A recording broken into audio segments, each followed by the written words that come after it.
limited number of seats remain.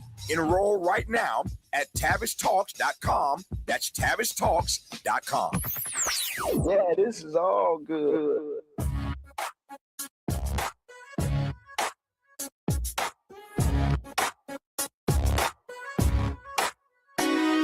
The Jesse Jackson Jr. Show. The Jesse Jackson Jr. Show. The Jesse Jackson Jr. Show. The Jesse Jackson Jr. Show. Come on and talk with me. Come on and listen to me. Come on and talk with me. Come on and listen to me. KBLA, Talk 1580, download the app.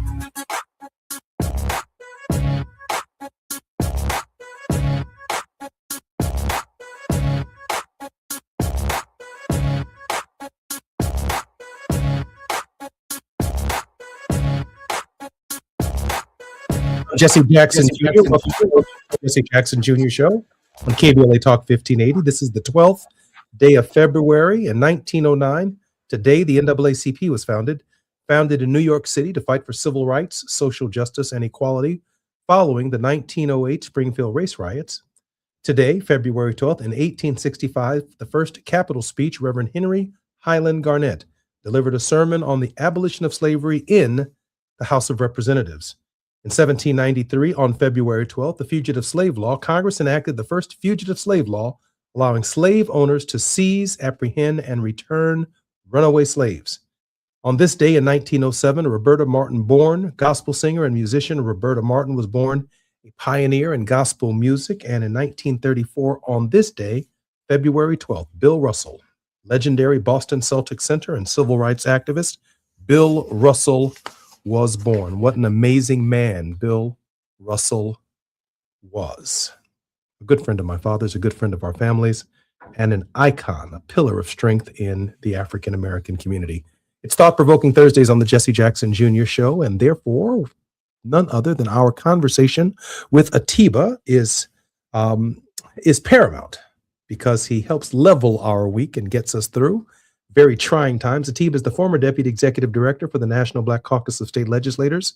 He's a strategic alliance consultant and president of Party Politics US. He's worked as a TV political commentator for BNC News, The Heat, In the Know with Mo, The Leslie Marshall Show, iHeartRadio, GovExec, 96.3 WHUR, and the One America News Network. He most recently was a guest host on Rising, an American daily news and opinion web series produced by Washington, D.C.'s political newspaper, The Hill. In 2020, Atiba released his first novel, Saving Grace, a political thriller. Atiba, welcome forward to the Jesse Jackson Jr. Show. Jesse, it's good to be with you. And most importantly, welcome forward to our conversation. Oh, thank you. It's always good to have these Thursday conversations. I know it's called Conversations with Atiba, but I like the conversation with Jesse. I appreciate you, brother, but I'm so honored that you indulge us and that you bring so much to the caliber, the quality, and the spirit of our show, both challenging and thought-provoking. Atiba, there's a lot going on in the world today. What would you like to talk about? Everything. This week, and I think that there have been, I hope, millions more who've been watching the monks who started off, I think it was in October, from Texas and walked 2,100 miles to the city of my birth, Washington, D.C.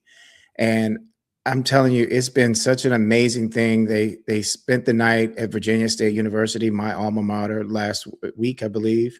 They walked to Richmond. They walked up to Washington, D.C. And today they were with some of my friends in the Maryland State Legislature. And,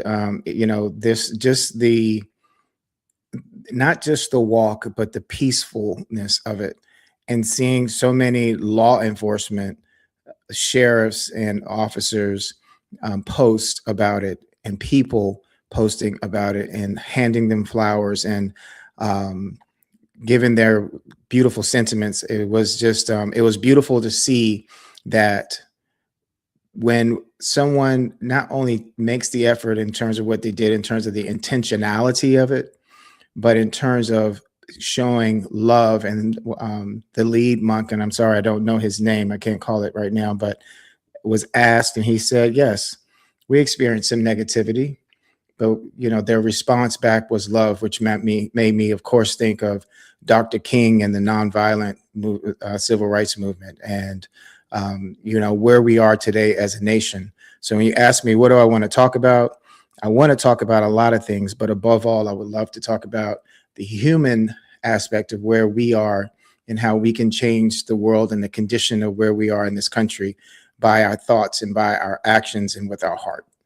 I was thinking, when you mentioned Dr. King and the monks, I was thinking about Thich Nhat Hanh, who was very close to Martin Luther King Jr. And while Dr. King was obviously a Westerner, most images of Dr. King and Thich Nhat Hanh, Dr. King is wearing a suit and a tie. He's adorned with, traditional American garments. And the Thich Nhat Hanh, of course, living as a monk, was also a centering factor for Martin Luther King Jr. That he came to understand there were alternative systems of human existence where brotherhood and sisterhood and commonality and connection to the universe, connection to each other, were primary factors underlying philosophy. Oftentimes we talk about nonviolence and nonviolent philosophy. Dr. King had a real holistic approach, and it certainly transitioned to another level of spirituality when he engaged Thich Nhat Hanh. Yeah, I think when you say that we all have different ways, there's so many in this country. We have 330 plus million people. I remember visiting Israel in 2007, and people told me before I went, people told me while I was there, people told me when I was out, they said, you can meet an Israeli, you can meet 100 Israelis, and every one of them will give you a different perspective. Well, I think that is very true here in America, that we all have we come to these things with different perspectives, different ethnicities, different communities, different religions. And one of the things that I really loved, and I continue to think about watching the monks, is they're as American as anyone, because one of the things that Ronald Reagan said was that America is a place that you can come to. You may not be born here, but if you do certain things, you can earn the right to be called an American. And what they did, I'm sorry. Our conversations with Atiba will continue. I'm Jesse Jackson Jr., listening to Jesse Jackson Jr. Show with Conversations with Atiba. More when we come forward on KBLA Talk 1580. It's afternoon drive time with Jesse Jackson Jr. Only on KBLA Talk 1580. What's up? What's up? What's up? We got to laugh the pain away. Hey, KBLA delegation, happy Black History Month. Around here, we celebrate our culture, our community, and our contributions daily. But this year, as we observe the 100th anniversary of Black History Month celebrations, we're excited about our annual KBLA Talk 1580 Black History Month Luncheon, honoring comedy greats. On Thursday, February 26th at the Grammy Museum in downtown LA, we're toasting D.L. Hughley, Melanie Camacho, Earthquake, Munel, Dion Cole, and Martin Lawrence with a surprise guest appearance. A limited number of individual tickets for the luncheon remain, so now would be a good time to head to KBLA1580.com to secure one for yourself. That's KBLA1580.com. A little laughter goes a long way, especially in times like these. So come, join us for our annual KBLA Talk 1580 Black History Month Luncheon, Thursday, February 26th at the Grammy Museum. Again, tickets are available right now at KBLA1580.com. Well, I hang around my boy. He's been married for 6 years. Videotaped his wedding day, never watched it. Now and every day he watch it every day, but he watch it in reverse. Because he said he loves seeing himself take that ring back off of that finger. Walking back down that aisle, just waving at her, ugly mother down the church, getting back in the limo, back at the bachelor party. Look how happy I was. KBLA Talk 1580 thanks LA City Council members Curran D. Price Jr. and Heather Hutt for being the presenting sponsors at this year's Black History Month Luncheon. Honoring excellence, resilience, and achievement, we're KBLA Talk 1580.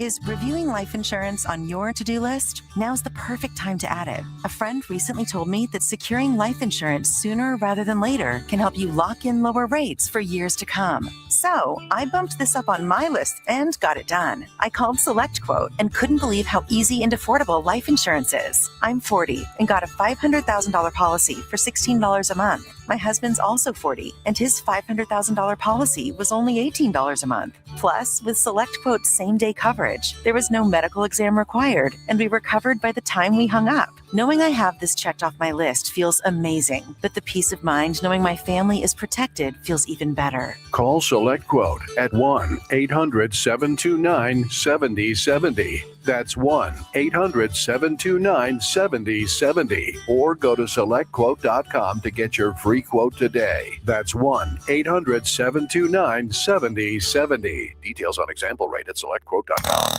Now back to more of Jesse Jackson Jr. on KBLA Talk 1580. The Jesse Jackson Jr. Show. The Jesse Jackson Jr. Show. The Jesse Jackson Jr. Show.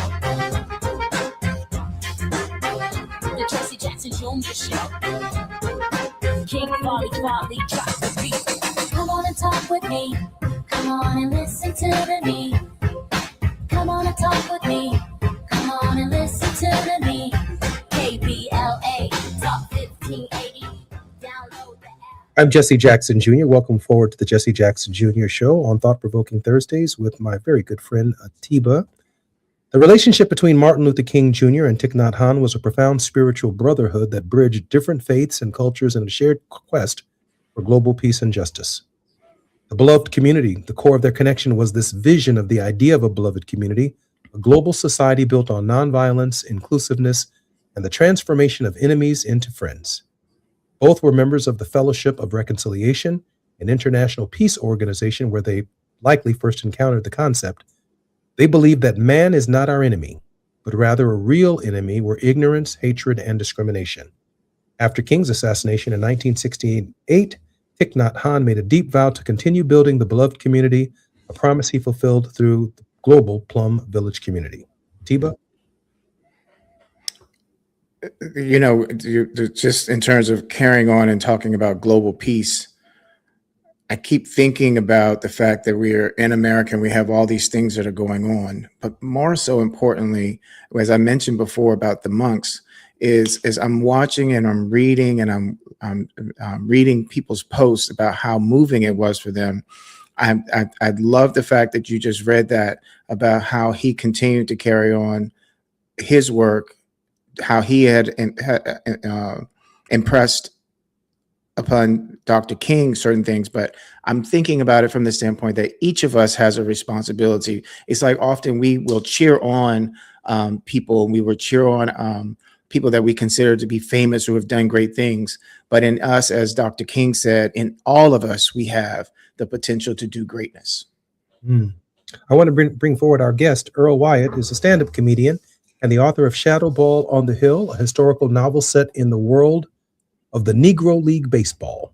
Earl has spent years performing on stages from New York to Los Angeles and producing podcasts and radio content, blending sharp observation with storytelling rooted in history and culture. Earl Wyatt, welcome forward to our conversation with Atiba and to the Jesse Jackson Jr. Show.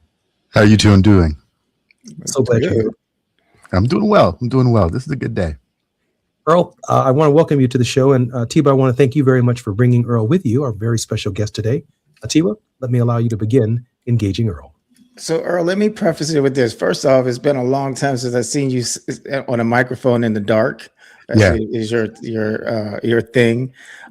So Jesse, you know, during COVID, so you often introduce me as the president and founder of Party Politics US, and just to give people an understanding, Party Politics is something that I started back in 2009 after Obama became president, because people asked me, well, what can we do to bring people together from different political sides and this and this? And the whole idea was, well, you got to make it fun. So let's put the fun, not the politics, before the politics. And during COVID, I approached 5 of my friends. Janae Smith has been on the show. She was one of them. and asked them, hey, will you guys be open to doing, and this was before COVID started, but then we continued during COVID. Would you all be interested in doing a podcast? And the podcast was called, well, we called it a vodcast because it was video too, Chalkboard Conversations. And the idea started because of something we did in Texas where we had chalkboard on campus and let students write on the chalkboard. But I say all that, Earl, because, man, we had a lot of fun, and I missed that. I know we did something after Malcolm Jamal Warner passed away, but I just really appreciate the fact that you're joining us today to give the people some of your insight and some of your thoughts on some of these issues. So thank you so much for joining us. Thank you for having me. I got to say, before we even get started, the synchronicity of today is pretty spectacular. In 2009, I actually went to work at the NAACP. I worked there for the centennial year, like right after Obama had got inaugurated. By about March of that year, I came on board there to do web development and work on some apps.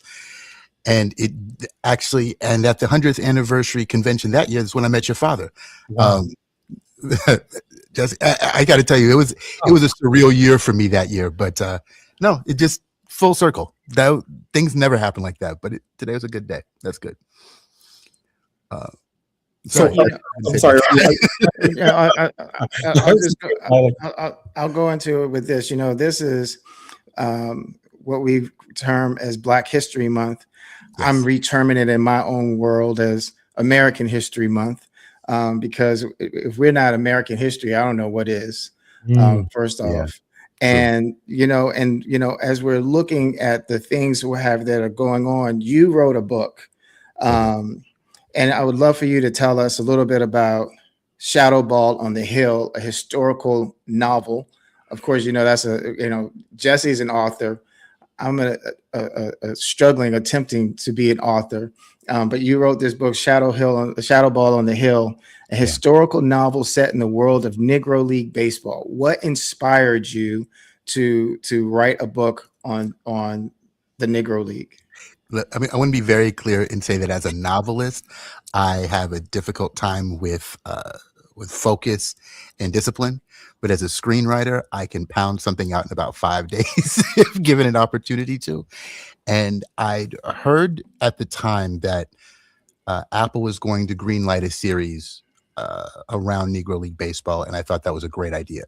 And immediately I wanted a job on staff. So you do what most screenwriters do. You write a spec script, you pound it out, you let some friends read it, let a mentor or two read it, give them give you some coverage, some notes, and then you go back to work. I did that I did some research because I figured out where the TV series was going to start. I went about a year before then and tried to guess who they were going to care the most about, and just did a ton of research. But in so doing, I found out about Gus Greenlee the week that the first Major League All-Star Baseball game took place. The first one, it took place in Comiskey Park in Chicago. The very next week, the first Negro League All-Star game was had in the same stadium, and I had to find out who put the money up for that.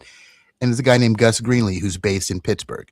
So if I go a year before then, opening day, April 28th, 1932, he's opening the first Black-owned baseball stadium, Greenlee Field in Pittsburgh.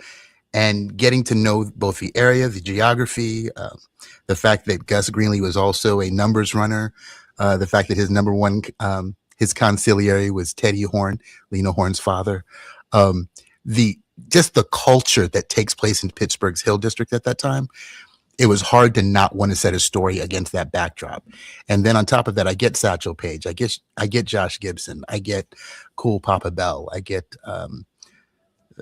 the guys who worked for the Pittsburgh Courier, they're involved. So, and Roger Van, so I just went out of my way, since it was such a rich historical period of time, I could tell that story. And then on top of it, there's a crime that takes place and people have limited options if they look like us at a period of time when the government systems were not geared towards serving our needs. and who do we turn to when we do need justice, and how does that get handled? And so being able to put all of that together in a script became super easy.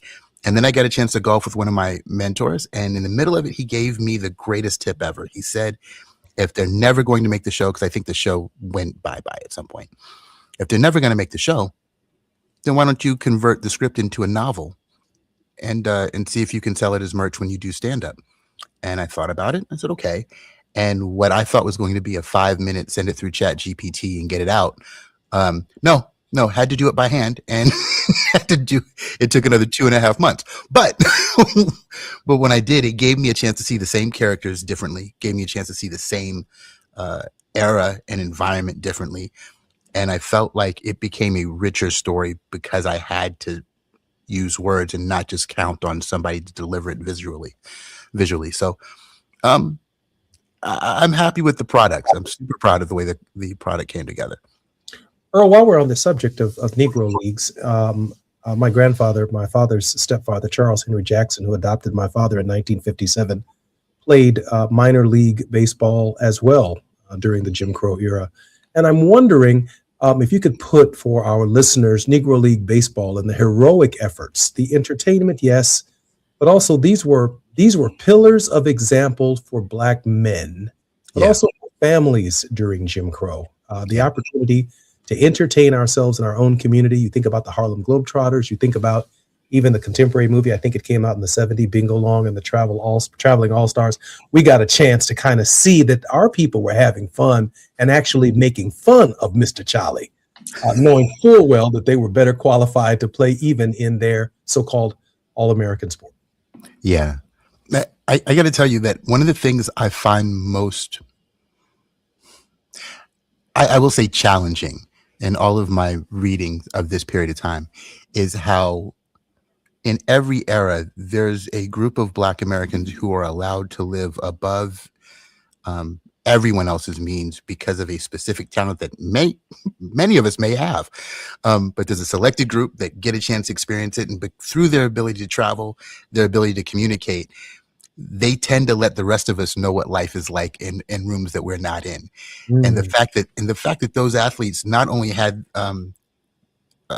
the press in the way of the Pittsburgh Courier and others to actually legitimately post the actual statistics, box scores, hits, runs. We know how far Josh Gibson's home runs are now because someone did write it in a journal then, even if it wasn't tracked in your major press in those days. So yes, those men were pillars, but they were pillars because we were going to be paying attention to them anyway, and someone was covering them. And without social media, these men had brands, and it's probably the beginning of it. I'm always amazed when it's athletes or artists who get a chance to exemplify. I mean, we're not going to bring it all the way around, but I think that's probably the challenge when it comes to Diddy. I think he provided a target for a lot of young Black entrepreneurs, something many people could swim towards because we thought we understood what that looked like. And I think that's one of the reasons why it's painful sometimes when they fall, because you thought this is something that representation matters, and being able to swim to those goals is awesome. And I felt like these men were able to do something that we're still in need of leaders to do. Sorry. That away. Yeah, I was as you were talking, and Jesse, when you brought up your grandfather, it made me think about my grandfather who served during World War II. And a lot of people talk about how when he was younger, he was a great baseball player. I played baseball. Also, some of my conversations that I recall were talking with my grandfather about baseball, my mother's father. And Grandpa was considered to be, when I say exemplary, like, everyone who knew him said that he should have been able to play in the major leagues, but there were opportunities that were cut off to him. And I start thinking about the fact, again, this being American History Month, it was telling the story of the African and American who were descendants of slaves, what have you. And I was watching a clip of Kerry Washington, and I cannot call on the name of the movie right now, but was talking about the African American women who served in World War II. And in this clip, she talks about how there were people who looked at her as if she had, because they had been told by the white soldiers that she had a tail. And I remember my mom often telling us those stories about what my grandfather endured. So I mentioned that to say that those baseball players in the Negro League and how great those players were. And then there were so many others that never got a chance to even do that, that those are the stories also too, that whether they're in your novel, Earl, or how we tell them, but there are so many other stories that are still left to be told. Agreed. Absolutely. You know what I find also fascinating? My dad used to tell me the story when they would sit around a radio, and man, when Joe Louis knocked out Max Schmeling, and Negroes walked around with their heads high, their backs was straight that day. When Jesse Owens couldn't get a handshake from Hitler, and then came to the United States and couldn't get a handshake from Roosevelt, even though he stood up against white supremacy, as Earl said, in the best way that he could. When Jackie Robinson entered the major leagues and brought us to the games, and we weren't paying no attention to no Babe Ruth and the Yankees until Jackie got in the game. Anyway, I'm Jesse Jackson Jr. as a Dodger. I'm Jesse Jackson Jr. More when we come forward on KBLA Talk 1580, our very special guest, Earl Wyatt, and our conversations with Atiba. More when we come forward.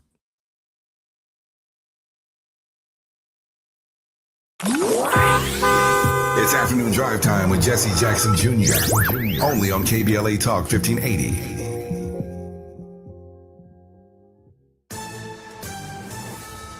I'm Amber Payton with BIN News Now. Black Chicago Mayor Brandon Johnson says he's sticking to the promises he made before taking office. Why are you mad at me for doing what the people of Chicago elected me to do? Speaking to the Chicago City Club, Johnson pointed to falling crime rates and called last summer the city's safest in 60 years. Senator Cory Booker says he will oppose funding for the U.S. Department of Homeland Security unless Democrats' reform demands are met. Booker, who is black, called DHS reckless and out of control, citing recent deadly federal enforcement actions in Minneapolis. Senate Democrats have already rejected a GOP proposal to keep the agency funded ahead of the shutdown deadline. And Viola Davis will receive the Chairman's Award at this year's NAACP Image Awards. The honor recognizes those who use their platform to drive meaningful change. Davis has championed efforts to end childhood hunger and promote social justice. Get BIN News Now on demand 24/7 on the iHeartRadio app. Now is the time to save on an award-winning Nissan at the Nissan Now sales event, featuring the Rogue, Pathfinder, Frontier, and more. Don't wait. These offers are going fast. Shop your Southern California Nissan dealers and NissanUSA.com today. This is the KBLA Sports Minute with Ray Richardson. The Clippers go into the All-Star break with a nice win in Houston Wednesday night. Kawhi Leonard converted a clutch three-point play with 2 seconds left to give the Clippers a 105-102 victory. Leonard scored 19 of his 27 points in the fourth quarter. New Clippers guard Benedict Mathurin had 16 points and 3 steals off the bench. The Clippers are 20-7 since December 18th. The Lakers are at home tonight against Dallas. Luka Doncic will miss his 4th straight game with a hamstring injury. Today at 4:30 at LA Live in downtown LA, the men's basketball teams at Hampton University and North Carolina A&T will be celebrated at a pop-up event sponsored by the NBA and Foot Locker. The teams are in town for Friday night's HBCU Classic at the Forum in Inglewood. The game kicks off NBA All-Star Weekend. The pop-up is free and open to the public and includes a performance by the marching bands from Hampton and North Carolina A&T. No debates, no speculation, just the info you need. That's your KBLA Sports Minute. I'm Ray Richardson on KBLA Talk 1580.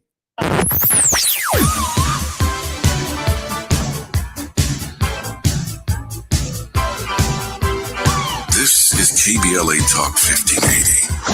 Talk radio. That's music to your ears.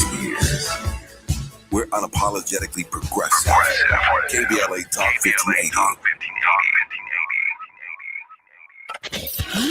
We got a lot to talk about. I'm Reverend Gerald, the life coach. Is someone you love struggling with addiction and mental illness? Is improving your family's health important? Want to leave a legacy that your family can grow? Are you ready to enhance your perception of life experiences? Then wake up weekends at 7 a.m. with Urban Family Focus and get the wisdom, opportunity, resources, and motivation to live your best life. Join the conversation on Urban Family Focus Saturday and Sunday at 7 a.m. Unapologetically progressive. KBLA Talk 1580. We've got your black. KBLA Talk 1580, connecting you with the world. African Focus Incorporated is a community-based organization whose mission is to bring Africans and African Americans together, lead charitable initiatives on the motherland, and educate people from all walks of life on the beauty, legacy, and opportunity of Africa's 54 nations. And it's that time once again when African Focus is teaming up with KBLA Talk 1580 for our 8th annual African Focus Trailblazers Tour. Travel with us in 2026 when we're headed to the Southern African nations of Zambia and Botswana for a historical, cultural, and vacation tour led by me, Dominique DePrima, Cultural Ambassador for African Focus Incorporated. Enjoy luxurious accommodations, conscious fellow travelers, shopping, adventures, cultural tours, wildlife safaris, and a giant waterfall, one of the world's 7 wonders, along with a chance to be of service at an orphanage on the continent. Become an AFI trailblazer by exploring the motherland with a nonprofit organization that has members in Africa and America to help roll out the red carpet for you, and together we'll make a difference and have fun doing it. For more information, visit africanfocus.org or call 310-676-7300. That's 310-676-7300 or africanfocus.org. Whether it's stateside or exploring the diaspora, we're with you every step of the way. African Focus and KBLA Talk 1580. Come go with us. You're listening to Jesse Jackson Jr. on KBLA Talk 1580. The Jesse Jackson Jr. Show. The Jesse Jackson Jr. Show. The Jesse Jackson Jr. Show. The Jesse Jackson Jr. Show. King Volley drops the beat. Come on and talk with me. Come on and listen to the me. Come on and talk with me. Come on and listen to me. KBLA Talk 1580. Download. It's February 12th on the Jesse Jackson Jr. Show. We are in our Conversations with Atiba on Thought-Provoking Thursdays. Our very special guest is Earl Wyatt, a stand-up comedian and the author of Shadow Ball on the Hill, a historical novel set in the world of Negro League baseball. Earl has spent years performing on stages from New York to Los Angeles and producing podcasts and radio content, blending sharp observation with storytelling rooted in history and in culture. Brother Wyatt, welcome forward to the Jesse Jackson Jr. Show and our Conversation with Atiba. It's good to be here. Atiba? So, Earl. Yes. You know, I think back to the podcast. I think about you and I and our many conversations. And then I think about your humor and stand-up comedy. What got you into stand-up comedy? What made you know that you were funny and could be a stand-up comedian? And how did you have any jitters, any nerves or whatever, or did you just feel like I'm just going to do it? I come from a family of communicators. You know, my mom, my dad, my sister, my niece, everybody in my collective clique can tell you a story efficiently because my dad doesn't like a whole lot of extra words, but we can all tell a story and we learn how to shape narratives. And I started doing a show, a small radio show on WPWC here in DC. And when I started it, I needed to, at first you think, how do I promote the way, you either think or you're the way you see the world if you've got an observant sensibility, which I like to think I do have. And so my writing got me on the show. And then on the show, I figured, well, it's just a natural extension. I've made my family laugh and it's not the same thing at all. It's really not. The writing is similar, but learning how you can deliver a point of view is a little bit more complicated. And I found that doing more radio, doing more writing, it made the content, it created a more organic pipeline for the content from my head out. And so once I was able to kind of do that and be able to make a few of my friends laugh when in public, I started thinking, okay, what is stand-up going to feel like? And most stand-up comedians will tell you the first one or two times you go out, you will kill because there's an honest delivery. You don't have any games. You don't know how to make a joke sound like a hack comedian would sound. You're just talking, and then you start to bomb for years until you get to the place where you can get to where you started with new information. It's a level of honesty, a level of comfort, and your ability to deliver it to anybody. And I've also had some really good mentors along with it. But yeah, you want to ask about jitters? Anytime you're hitting a new club in a new place or a new stage in front of an audience that you don't know if they know your material or if they know what you're going to say, I would say there are gigs I've had in Virginia where I wasn't as comfortable doing, let's say, anti-Trump material, right? Where, there are laughs to be had there, but you don't want to be hacky, and it can't be original and can't be too partisan and too derivative in places at one point. And now I've done some anti-Trump material inside the Kennedy Center and did okay. So I would say the nerves come from all parts of the experience. And I've done this, I want to say I started about 10 years ago, but it was only the last 4 years where I've kind of locked and said, I'm going to be doing this probably forever on top, whatever else I may do. I don't think I will ever give up stand-up. Hey, Jesse, Jesse, now we know why the president closed the Kennedy Center. That was a good set too. I think Atiba got over his jitters right there. Hey, yeah. I was watching on, I think it was Netflix or maybe it was on another streaming service, a documentary about the role that Black comedians played and the things they were able to get away with. Yeah. Stage, some segregated audiences, some multiracial audiences, but they were able to speak truth to power in ways that even our most vocal leaders were unable to do so, and deliver messages to diverse crowds, diverse political crowds that that were really poignant, that were really, really clear, that were funny as hell. Yeah. But at the same time, they too identified with the movement, and this is the best way that they could communicate it. And I mean, that came with its own struggles, right? There's this idea of comedy and tragedy, I mean, on the one hand, the comedians on stage and, making us laugh. But then when Richard Pryor, recedes to his dressing room or to his home or to his private space, there is this personal struggle, this introvert, this person who doesn't want to come out of the shell, who ends up, in some kind of locked into some kind of substance abuse as a result of that. That dynamic is real for a creative mind like yours, Earl. Your thoughts on what, these men and women, these trailblazers in comedy who break through barriers, who make fun of very serious issues, but they're also, how shall I say it, therapeutic for us, right? Those who want to laugh. Earl? I would say that the formula that you eventually see in some book or online when you do comedy is comedy equals tragedy plus time. And when you want to talk about a present day tragedy and make people laugh, you have to really be good at the comedy because there's been no time. No time has passed, but I need to laugh about this right here, right now. And being able to figure out how to do that. Dick Gregory showed us a way to do it. Paul Mooney was classic at doing it. We don't talk about Bill Cosby very much. And what he didn't do is talk about culture. He would talk about his own family life.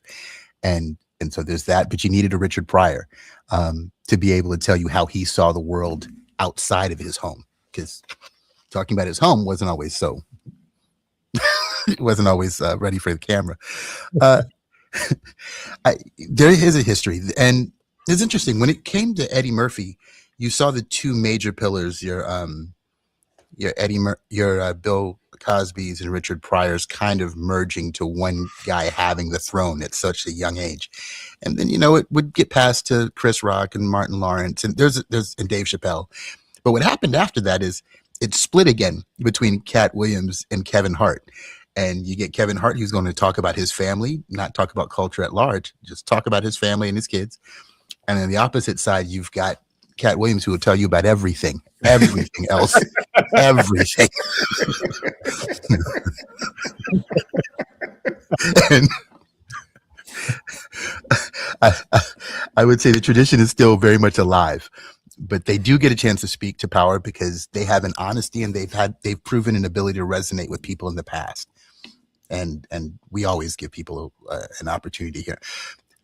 Some of us are even trying to hear Kanye out. Like, okay, you hurt your brain. You went through a windshield.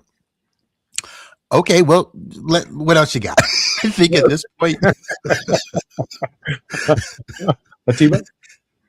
I don't even know how to come back after that. I'm sitting here shaking my head. He was over there with the jitters. I didn't say give him a pass. I just said, some of us hearing him out. I'm like, okay. I got to tell you, undiagnosed brain trauma is definitely a new one. That's I got to tell you, I can't be an advocate for mental health every other place and then act like I didn't hear that. So for me, it's like, okay, I didn't say absolved. I just got to hear him out. I do want to talk about the therapeutic side of comedy, though. Please. I mean, because many of us can't get professional care. Some of us can, and our healthcare allows us to do that. But for Black people through time, I mean, to laugh, right? There are a couple of places we could retreat to. We could retreat to church on Sunday morning and sing Negro spirituals or listen to the pastor preach a sermon of liberation clouded in theology. We kind of knew that everybody everybody talking about heaven ain't going there.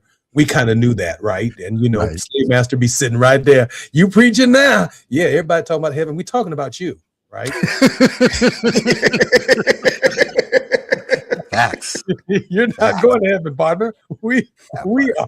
When the saints go marching in, it ain't you, partner. You're not going with us. Where we going?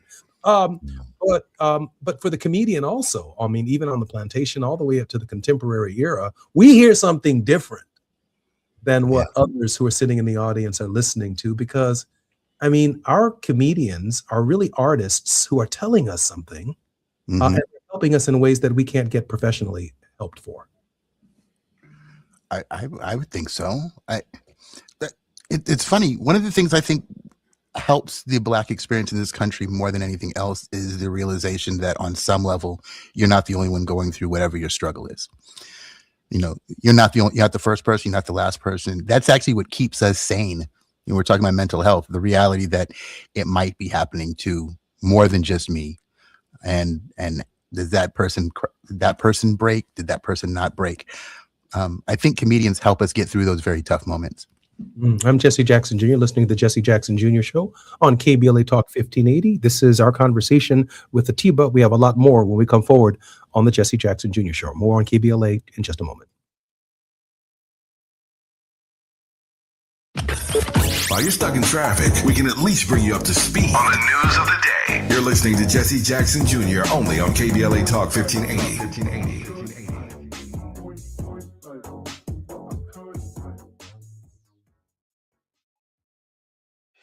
My name is Tyrone Owens, and this is my home for 23 years that burned in the fire. Me and my wife, Charlene, we had this whole yard decorated every year. This was the house that sparkled throughout the entire neighborhood on all the holidays. It's a community that will never be the same due to the negligence of the utility company. So I am pretty upset about that. We were nowhere near being able to rebuild with our insurance. It's going to cost $1 million to put your house back up. I want to get back to that point where we were before the fire. I'm starting to get emotional, but I'll work through it. LA Fire Justice has been wonderful for us. They're just caring people. We have all faith in them. Big ups to LA Fire Justice, who's given us hope to rebuild 100%. Advertisement. Douglas Foxer, 221 East Walnut Street, Suite 100, Pasadena, California, 91101 is the attorney responsible for this ad. LA Fire Justice is proud to sponsor Conversation Live, Altadena Rising with James Farr on KBLA Talk 1580.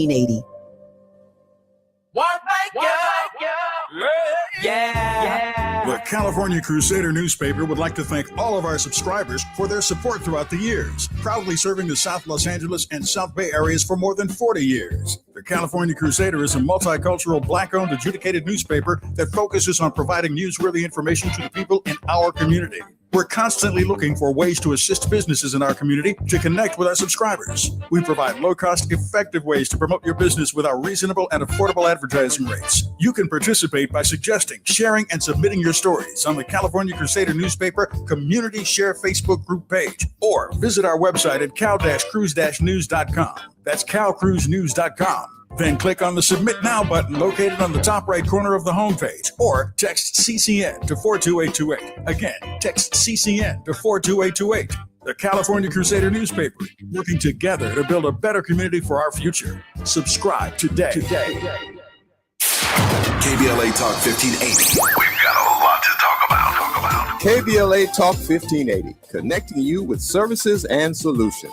Worried about eviction? You have rights, and Stay Housed LA can help. Stay Housed LA is a partnership between LA County, the City of Los Angeles, and local service providers. From Lancaster to Long Beach, we're here to help you with tenant education workshops, legal clinics, free legal services for eligible tenants, and online resources about tenant protection laws. Don't face eviction alone. Call our hotline at 1-888-694-0040. That's 1-888-694-0040. Or visit stayhousedla.org. Stay Housed LA, keeping Los Angeles residents in their homes. Stay Housed LA, your rights, your home, our community. This is a community call to action from KBLA Talk 1580.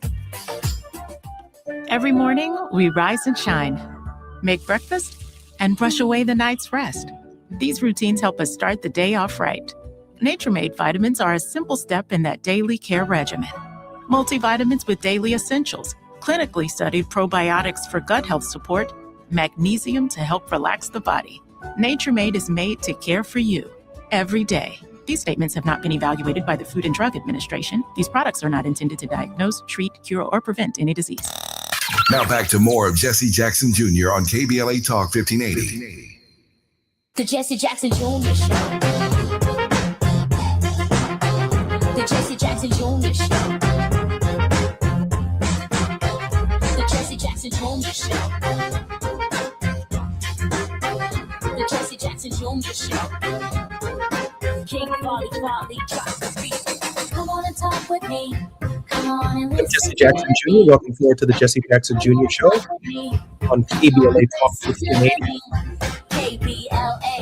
Thought-provoking Thursdays on the Jesse Jackson Jr. Show, and our regular conversations with Atiba continue. I want to thank Earl for spending this wonderful time with us. Atiba? Earl, just wanted to say thank you again. You know, it's great to be back on with you.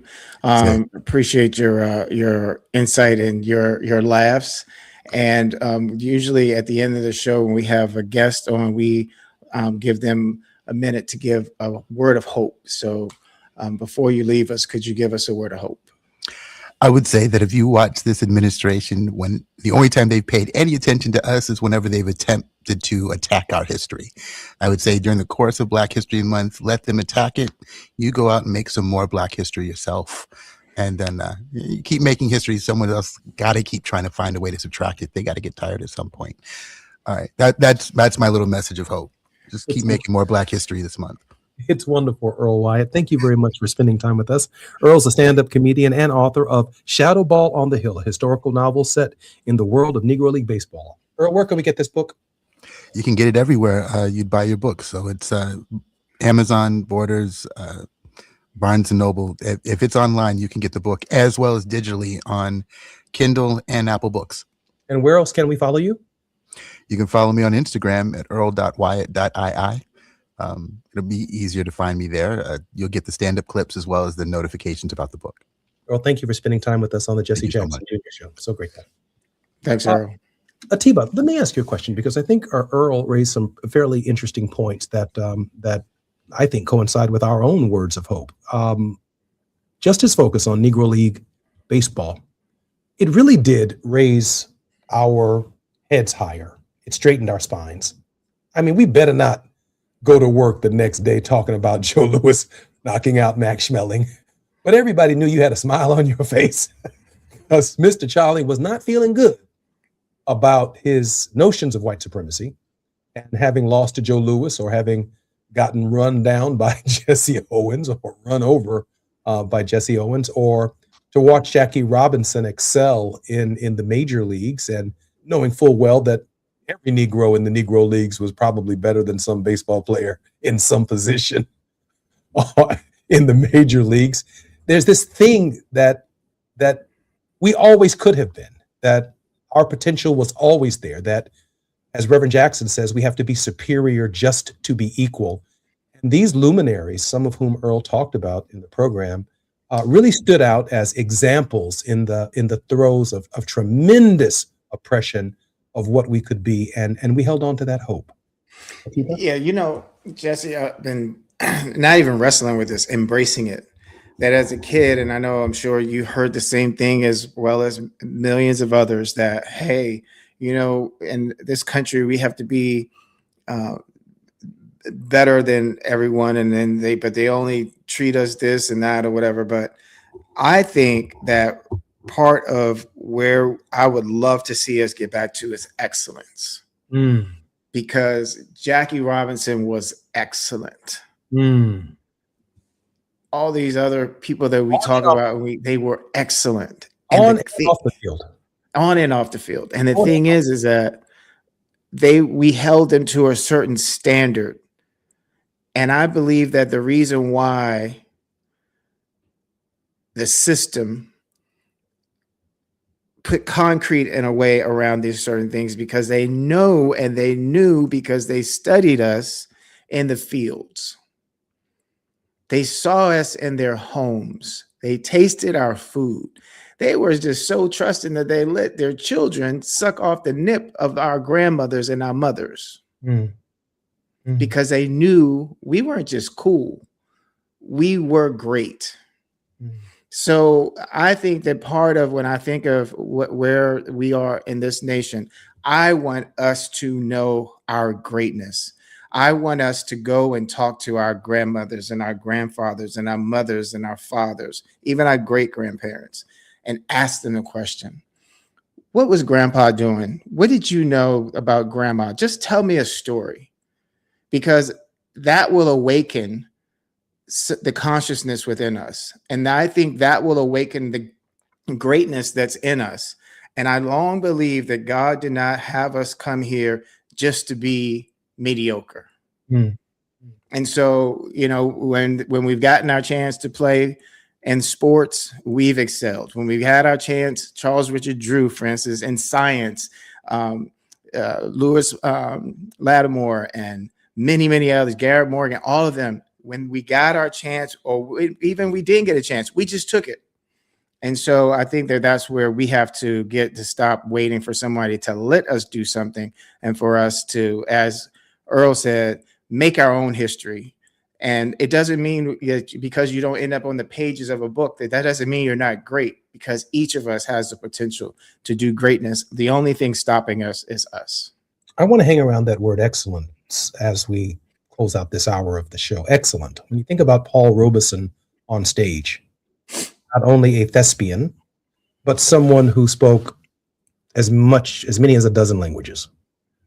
And when he exited the stage, there was a character to Paul Robeson, suit and tie, and even challenged by the U.S. government on his status as an American, and yet he stood there proudly.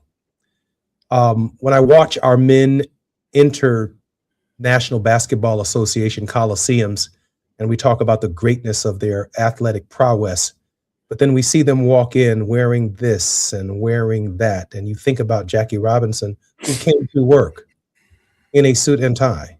And after the game, he put his suit and tie back on, and with a cropped haircut, spoke the King's English, right?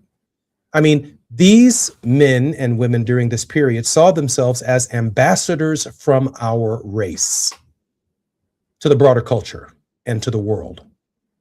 And they held themselves to the standard, not of their jeans down by their knees, not a bunch of gold chains, not on social media promoting their wealth, but living modestly, because they were ambassadors of the race.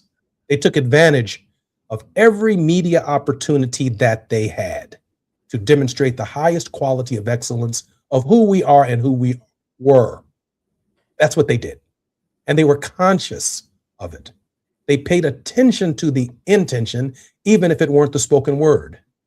And so I see athletes today and I say to myself, that's no Lou Alcindor, because Kareem Abdul-Jabbar is still engaged. He's not just shooting basketballs and dribbling. I mean, he's engaged in social justice. When I see our men and women performing today, Louis Armstrong It's the same way he walked off stage as when he walked on stage. He held his head high. Sammy Davis Jr. I mean, the quality and caliber not only of their work, but of their lives mattered. Lena Horne, it mattered to the race, our behavior, and therefore excellence still reigns supreme. Atiba, we have about 2 minutes before we come forward for the next half of our show. Your thoughts? Paul Lawrence Dunbar said, "We wear the mask.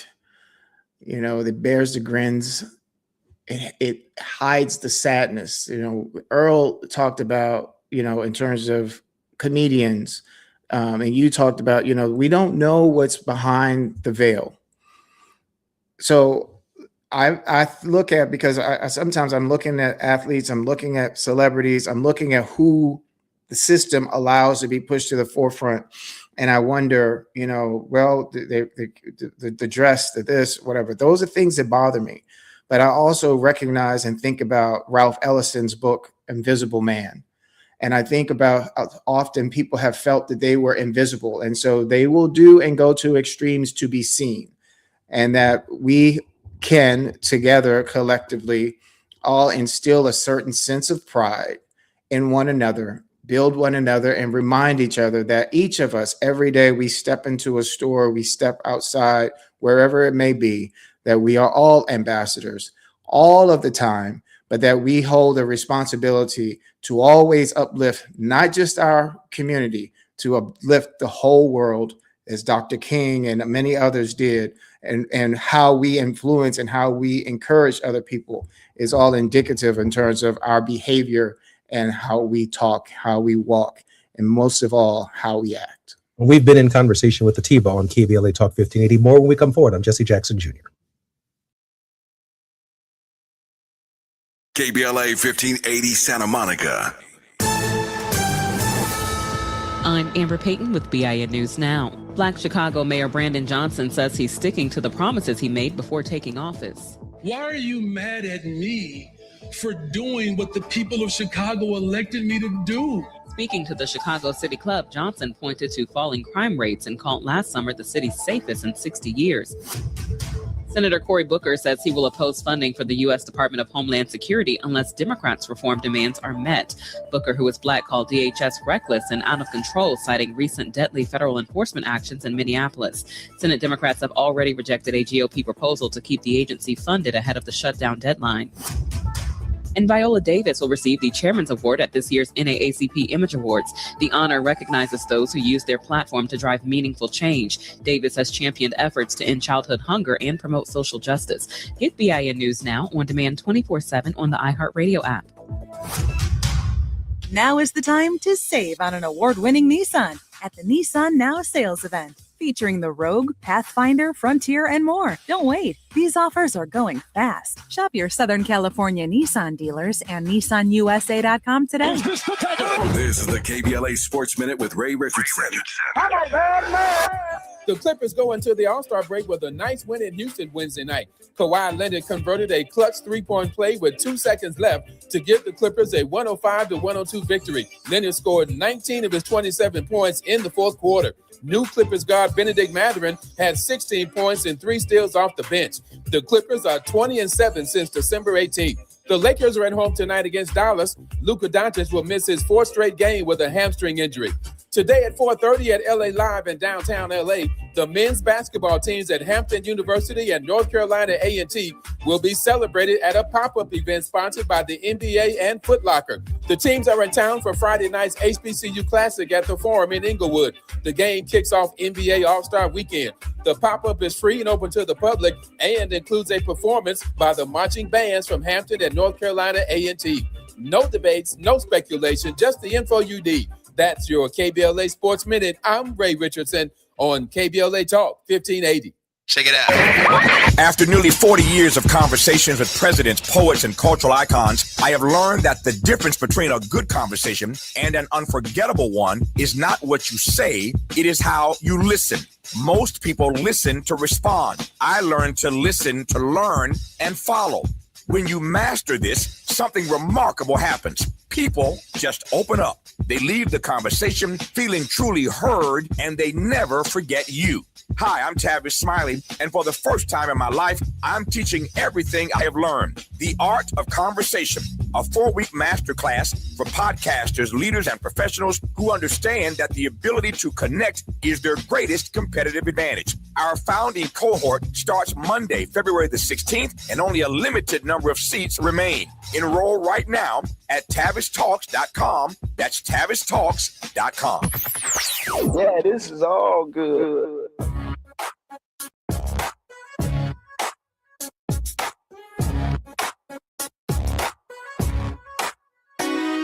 Jesse Jackson Jr. Show. The Jesse Jackson Jr. Show.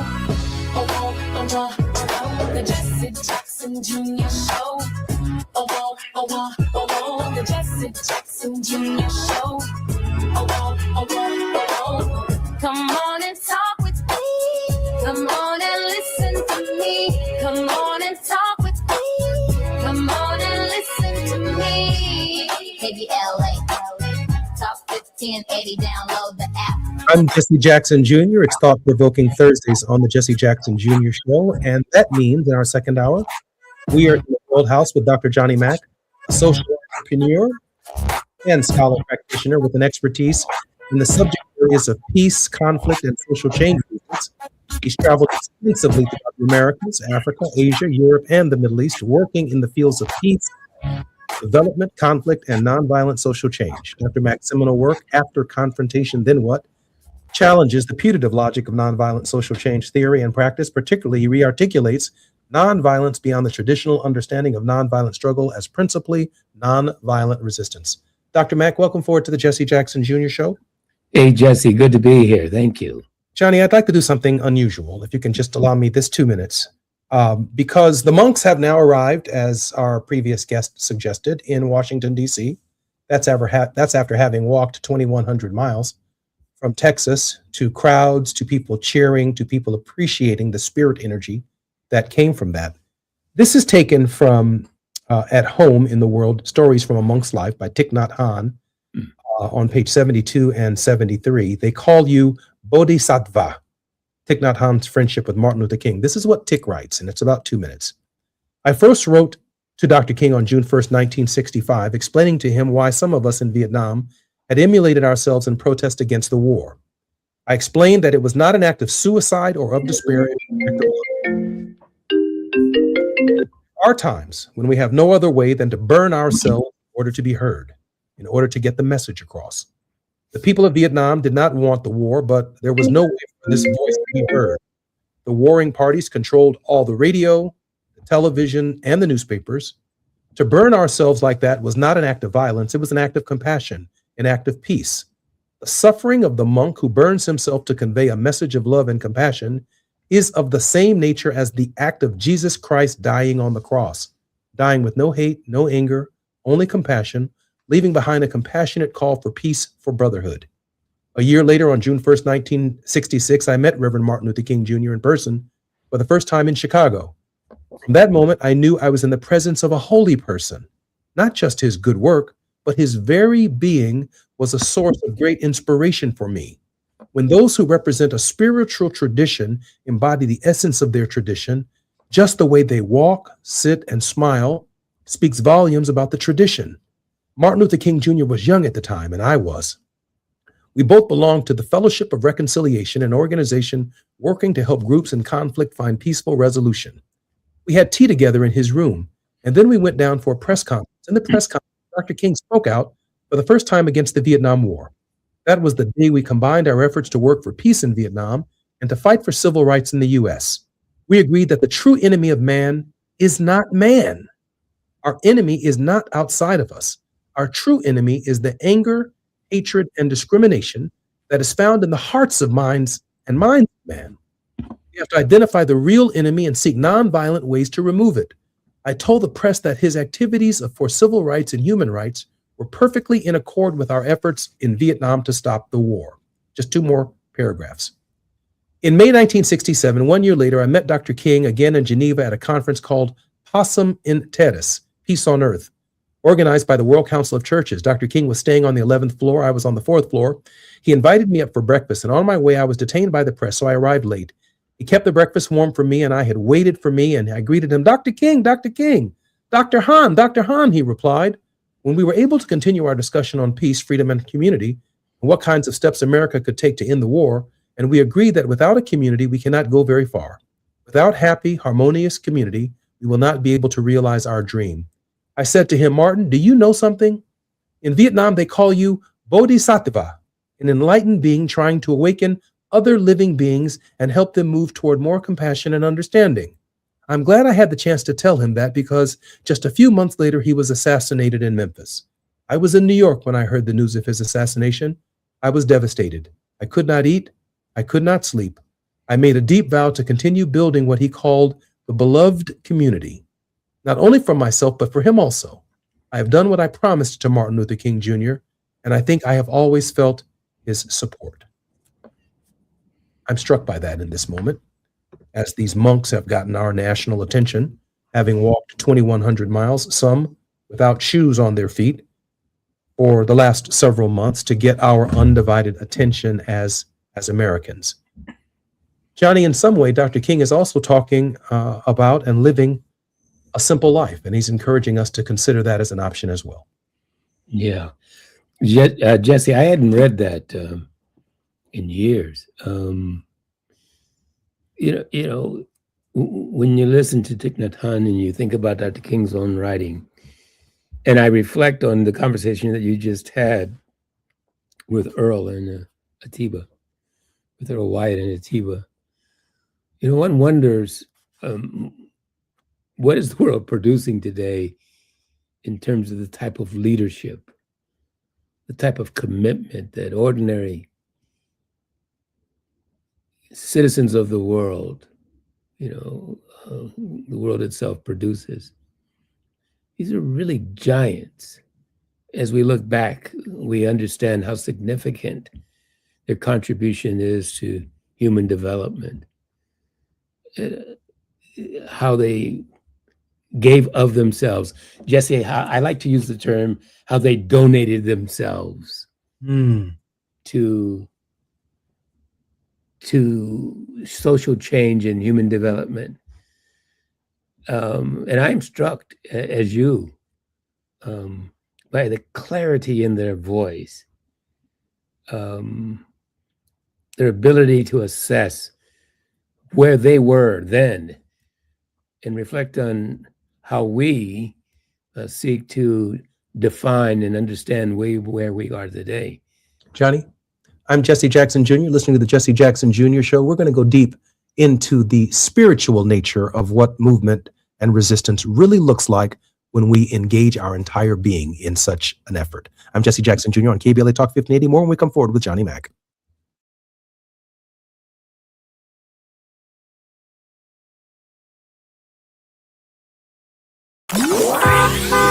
It's afternoon drive time with Jesse Jackson Jr. Only on KBLA Talk 1580. What's up? What's up? What's up? We got to laugh the pain away. Hey, KBLA delegation, happy Black History Month. Around here, we celebrate our culture, our community, and our contributions daily. But this year, as we observe the 100th anniversary of Black History Month celebrations, we're excited about our annual KBLA Talk 1580 Black History Month Luncheon, honoring comedy greats. On Thursday, February 26th at the Grammy Museum in downtown LA, we're toasting D.L. Hughley, Melanie Camacho, Earthquake, Munell, Dion Cole, and Martin Lawrence with a surprise guest appearance. A limited number of individual tickets for the luncheon remain, so now would be a good time to head to KBLA1580.com to secure one for yourself That's KBLA1580.com. A little laughter goes a long way, especially in times like these. So come, join us for our annual KBLA Talk 1580 Black History Month Luncheon, Thursday, February 26th at the Grammy Museum. Again, tickets are available right now at KBLA1580.com. Well, I hang around my boy. He's been married for 6 years. Videotaped his wedding day, never watched it. Now and every day he watch it every day, but he watch it in reverse. Because he said he loves seeing himself take that ring back off of that finger. Walking back down that aisle, just waving at her ugly mother down the church. Getting back in the limo, back at the bachelor party. Look how happy I was. KBLA Talk 1580 thanks LA City Council members Curran D. Price Jr. and Heather Hutt for being the presenting sponsors at this year's Black History Month Luncheon. Honoring excellence, resilience, and achievement, we're KBLA Talk 1580.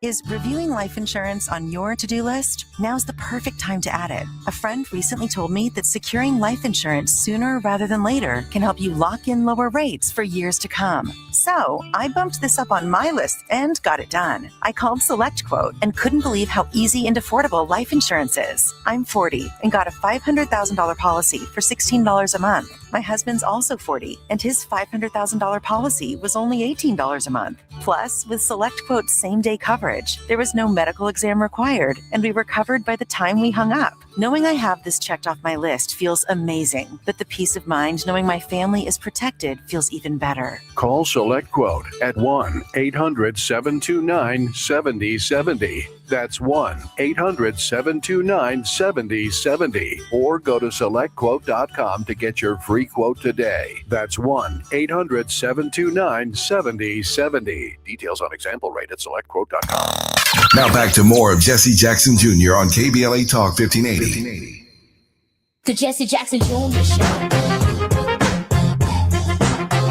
The Jesse Jackson Jr. Show.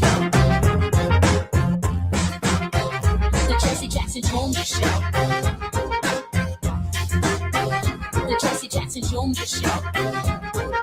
King Quality, drop the beat. Come on and talk with me. Come on and listen to me. Come on and talk with me. Come on and listen to me. KBLA Talk 1580.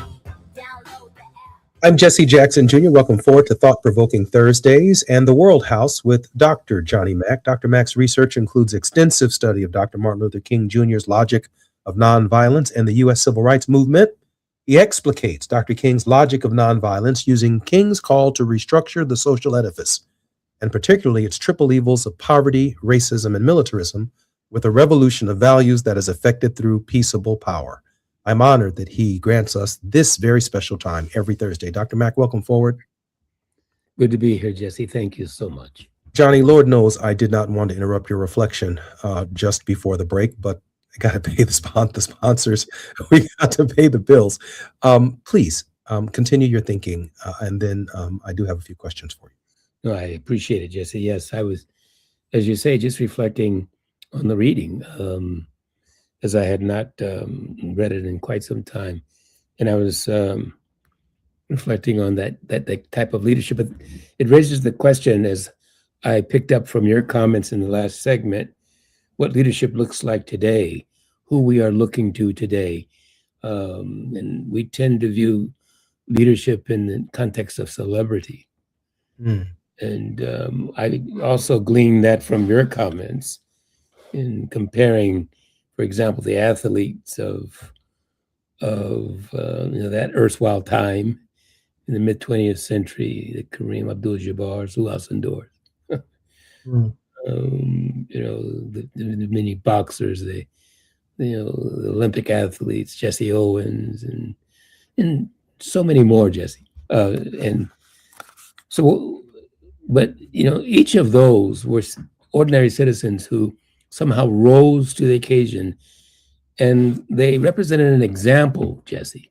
Mm. They understood their role as exemplars of the race, right? Mm. Exemplars of our movement, of who and what we are and what we offer to this great nation and to the world. And one wonders, as I think you were doing, and along with your guests in the last hour, who are they today? Who are we today as examples of what we represent as peoples in this greater gathering in the World House today? What is the example that we are demonstrating? And sometimes it's I'm just going to say it, a bit embarrassing. Yeah. What we are offering to those who come behind us, the examples that we're presenting. On the other hand, there are some exemplary individuals, women and men, who understand the significance of their presence and how they're viewed today. There's much more to say about that, and particularly, I'd like to move the conversation, Jesse, in the broader scope of the global diaspora and where things are today, and what our responsibility collectively as a global diaspora is in reshaping, this new world order that is emerging. Johnny, just before we make that pivot, I'm thinking in this moment, with a reflection on your reflection, I'm thinking about Poitiers.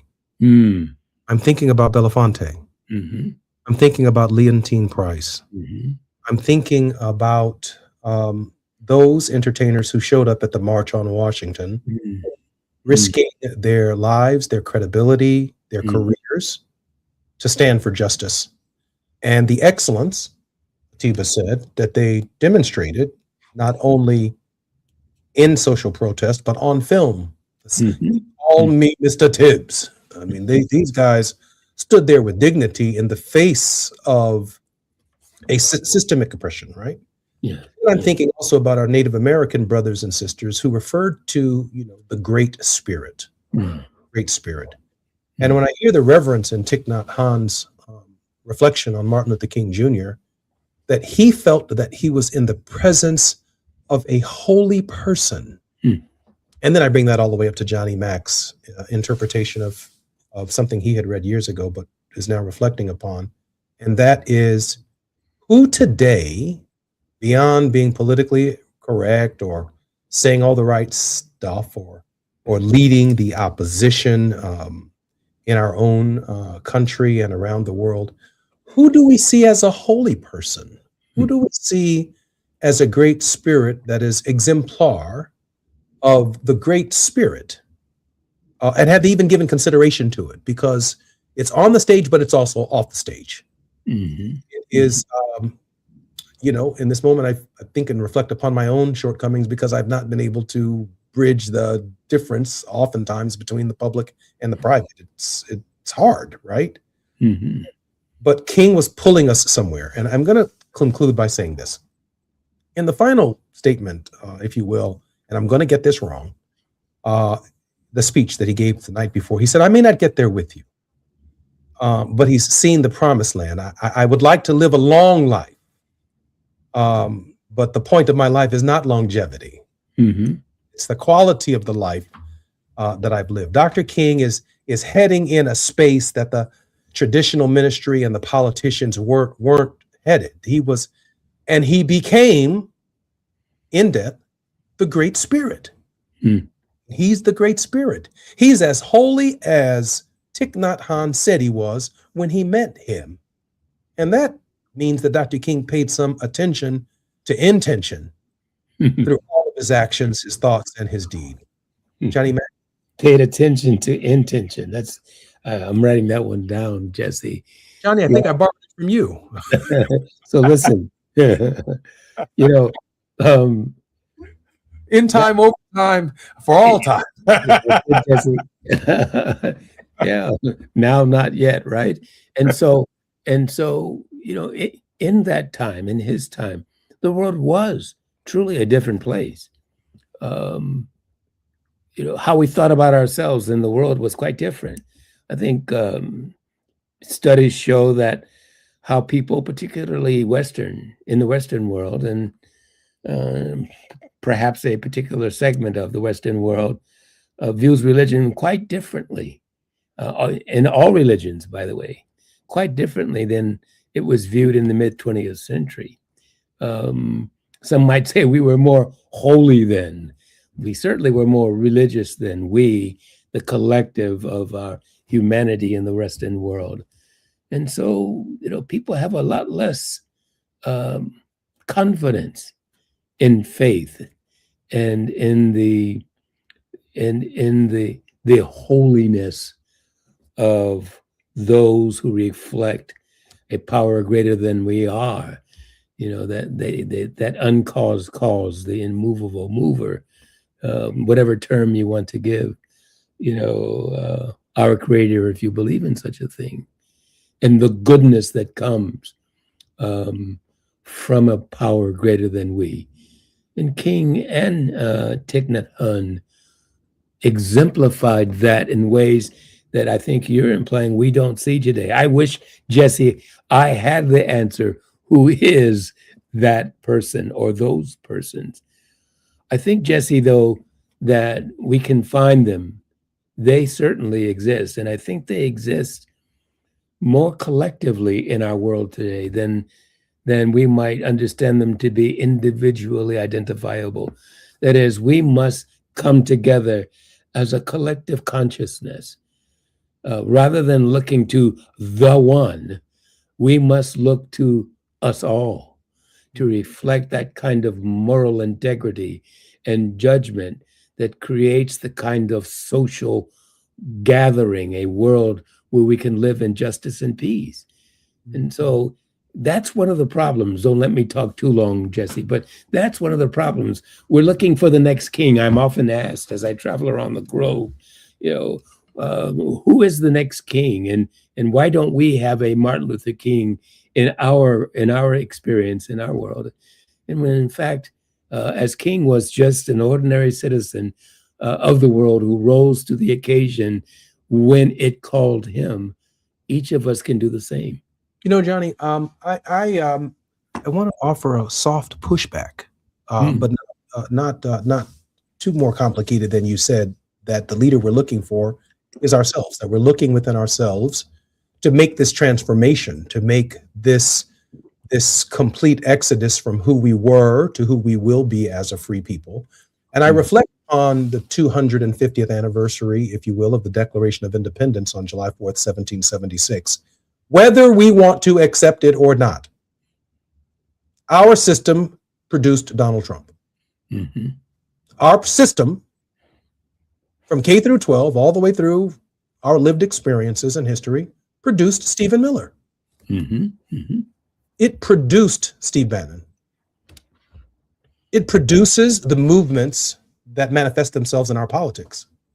The greed, the gluttony, the antithesis of everything that the lives the monks live as they walked from Texas to Washington, D.C., a simple life, and the extraordinary recognition by Thich Nhat Hanh of the great spirit that he saw within Martin Luther King Jr. and Martin Luther King Jr. saw in him, that he was conscious of the development of that spirit. Now, I'd be less than honest. We're having a great spiritual conversation, but I've been in 5 arguments today with 5 different people over this and that. And there is nothing about what you're hearing on the radio in my reflection with Johnny Mack that reflects the kind of day that I've been having. Because when I'm not on the radio, I'm doing what I do and you do what you do, because there is a gap between, how would Jesus have handled this? Ask a question raised by Charles Spurgeon. What would he do? What should we do? Or how Dr. King would handle this? How would he, what tonality, what expressions, what patience? I'm convinced of this, by the way, Johnny. I'm convinced, now that I know my father so well, I'm convinced Dr. King was real patient with my dad, man.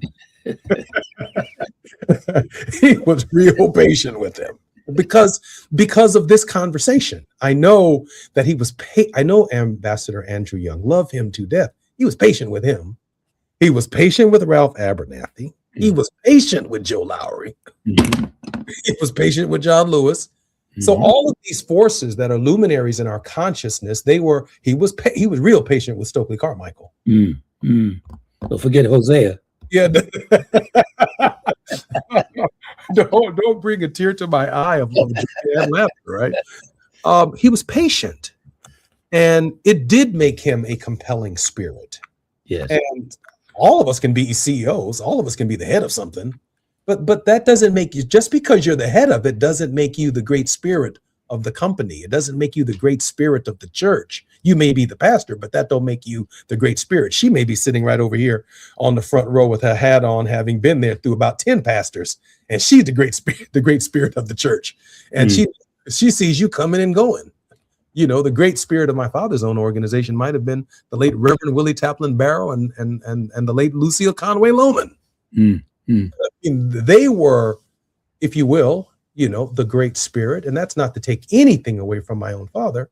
But who do we see? And I'm not necessarily, I guess I am asking a rhetorical question. Who amongst us do we see as divinity walking in the room, as someone who has engaged in the kind of personal transformation that exudes a great spirit? Mandela, we saw that coming out of prison. I think we clearly saw that in our king. I think there have been others, but they are as rare, Johnny, as a precious stone. And while we may have this collective consciousness that is throughout the diaspora in terms of a hive approach to it, the shining example, not just a city on the hill, but the spirit on the hill, if you will, the spirit on the cross, the example that we look to isn't something that we've necessarily, I've seen in leadership given that kind of reflection to. I know that we'll dig deeper into this when we come forward on the Jesse Jackson Jr. Show. We are here with Johnny Mack. Johnny is our entrepreneur and scholar practitioner on the World House.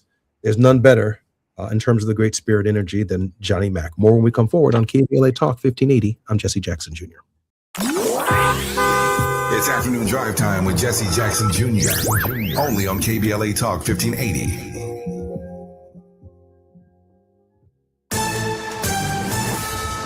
I'm Amber Payton with BIN News Now. Illinois Attorney General Kwame Raoul is suing the Trump administration over more than $600 million in public health grant cuts. These cuts would have a devastating impact on basic public health infrastructure in Illinois. Raoul says the funding is critical for tracking disease outbreaks and maintaining public health systems. The California Attorney General's office has launched a civil rights investigation into the response to the deadly Eaton fire. The probe will examine whether race, age, or disability discrimination contributed to evacuation delays in West Altadena, a historically Black community where most of the 19 deaths occurred. And residents in Springfield, Ohio remain on edge after a third straight day of bomb threats. Officials say at least 2 churches, including St. John Missionary Baptist Church, the site of a rally in support of Haitian immigrants last week, received threats. Get BIN News Now on demand 24/7 on the iHeartRadio app. Now is the time to save on an award-winning Nissan at the Nissan Now sales event, featuring the Rogue, Pathfinder, Frontier, and more. Don't wait. These offers are going fast. Shop your Southern California Nissan dealers and NissanUSA.com today. This is the KBLA Sports Minute with Ray Richardson. The UCLA women's basketball team, ranked number 2 in the country, continues to be a dominant force this season. The Bruins extended their winning streak to 18 games after their 23-point win Wednesday night at Michigan State. The Bruins are 24-1, 14-0 in the Big Ten. They have 9 wins over top 25 opponents. Major props to the NBA for covering all expenses for the 2 schools in town this week for the HBCU Classic. The men's basketball teams at Hampton University and North Carolina A&T meet up Friday night at the Forum in Inglewood. In addition to the players and coaches, the NBA covered air travel, hotel, and in-town transportation costs for the marching bands, cheerleaders, and support staff at both schools. Hampton and North Carolina A&T will each receive a $100,000 donation from the NBA for agreeing to play in the HBCU Classic. No debates, no speculation, just the info you need. That's your KBLA Sports Minute. I'm Ray Richardson on KBLA Talk 1580.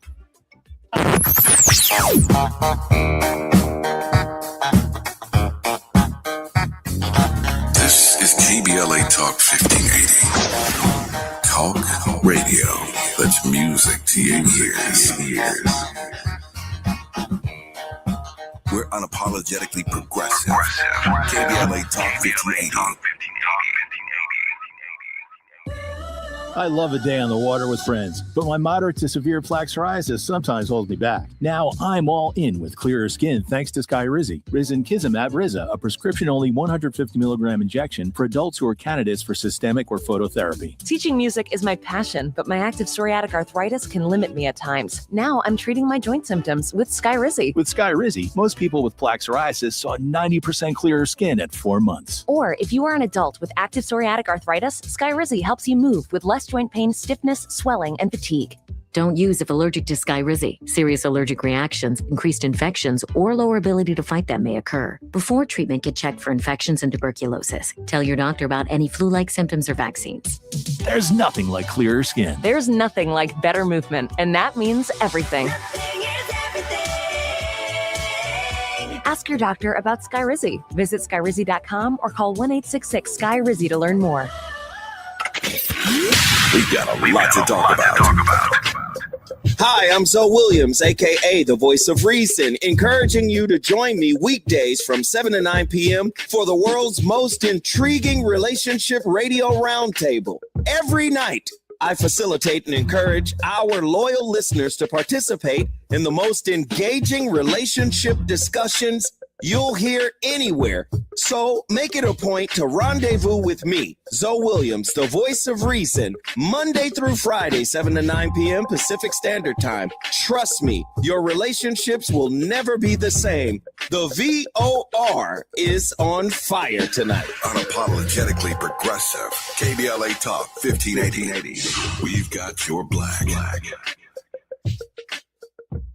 KBLA Talk 1580, connecting you with the world. African Focus Incorporated is a community-based organization whose mission is to bring Africans and African Americans together, lead charitable initiatives on the motherland, and educate people from all walks of life on the beauty, legacy, and opportunity of Africa's 54 nations. And it's that time once again when African Focus is teaming up with KBLA Talk 1580 for our 8th annual African Focus Trailblazers Tour. Travel with us in 2026 when we're headed to the Southern African nations of Zambia and Botswana for a historical, cultural, and vacation tour led by me, Dominique DePrima, Cultural Ambassador for African Focus Incorporated. Enjoy luxurious accommodations, conscious fellow travelers, shopping, adventures, cultural tours, wildlife safaris, and a giant waterfall, one of the world's 7 wonders, along with a chance to be of service at an orphanage on the continent. Become an AFI trailblazer by exploring the motherland with a nonprofit organization that has members in Africa and America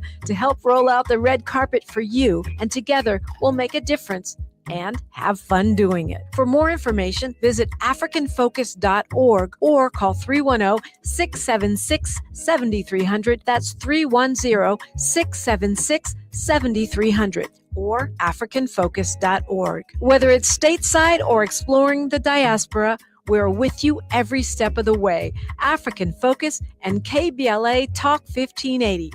Come go with us. You're listening to Jesse Jackson Jr. on KBLA Talk 1580. The Jesse Jackson Jr. Show. The Jesse Jackson Jr. Show.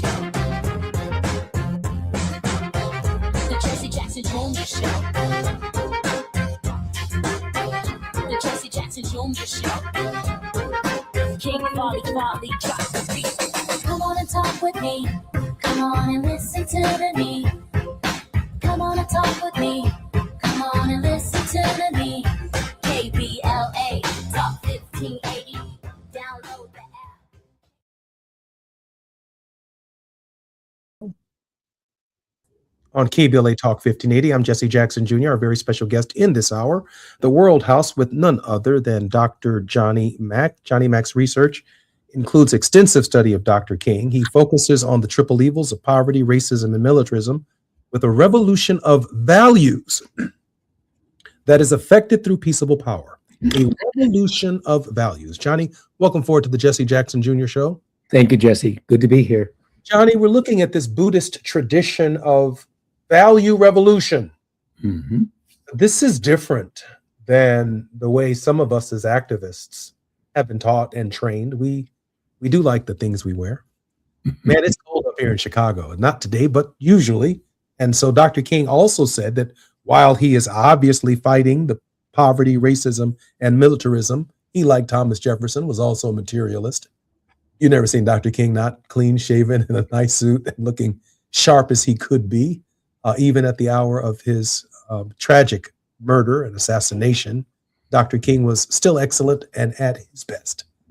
I'm thinking that this revolution of values, when Dr. King, towards the end of his life, is thinking about, I don't know if he's thinking about leaving the movement.